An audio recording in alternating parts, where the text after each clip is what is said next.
Okay, let's go. Hello, Archon. Hello, Rob. Okay, today we're going to make a very brief and hopefully for the learners easy to understand screencast of some frequently asked questions for the assessment for BM4117. And what we want to do is talk you through very quickly and briefly and hopefully easy to understand the two assignments that you will have to do for this module. So we go down to assessment number 1. Okay, so Archan, in the place of a learner, if I ask you a question for this assignment, and I wasn't sure, I've come to all the lectures as our students do, and all the seminars as our students do. If I'm going to ask you a question, something like, so what exactly am I required to do for this assignment? What would you say? Right. Now, this is a group presentation. The scenario is that you are a team of expert consultants for critical success factors. Okay. Or CSFs. Yeah. And you are required to give a presentation to a team of client organization on their departmental CSFs. So we are assuming that the audience is actually members of the client organization coming from a particular department. It could be any department depending on your choice. So now you need to decide which department or organizational function you need to research about. It is entirely up to you to select the department, or in other words, function. For example, you could go for sales, marketing, HR, admin, IT, accounting, whatever, right? Yes, so this is the bit we're highlighting now then, yes? Exactly, yeah. Okay. So now if we look at the diagram, yes. Now the diagram actually tells you quite in a structured manner what exactly you are required to do, okay? So first you start with a particular industry, and it's up to you which industry you would like to go for. Yep. So the first one. Yeah. So you could go for retail, media, marketing, service, or even not for profit. Okay. So as a learner, the chart here, almost like a flow diagram, is a logical approach that that I, the learner, should approach this assignment with.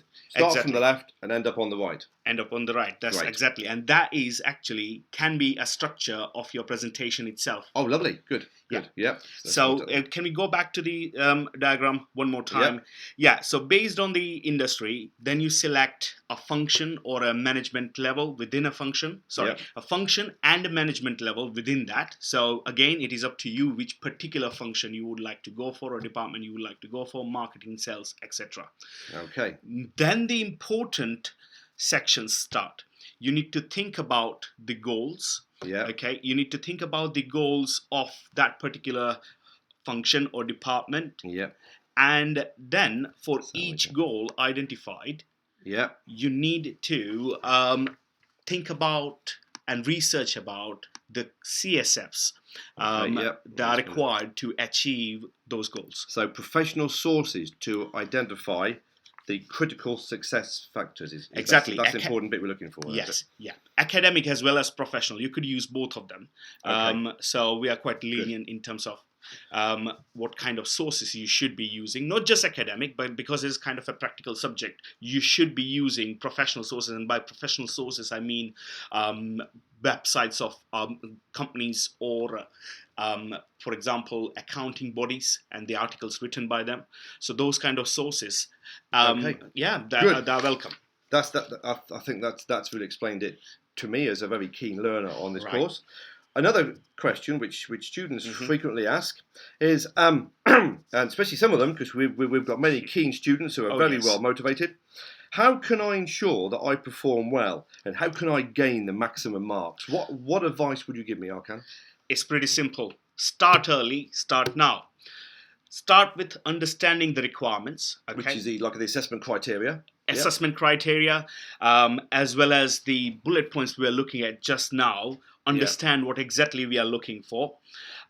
Carefully go through the marking criteria and the assessment criteria, and think about how you can achieve maximum marks by exactly following what you are required to do. Okay.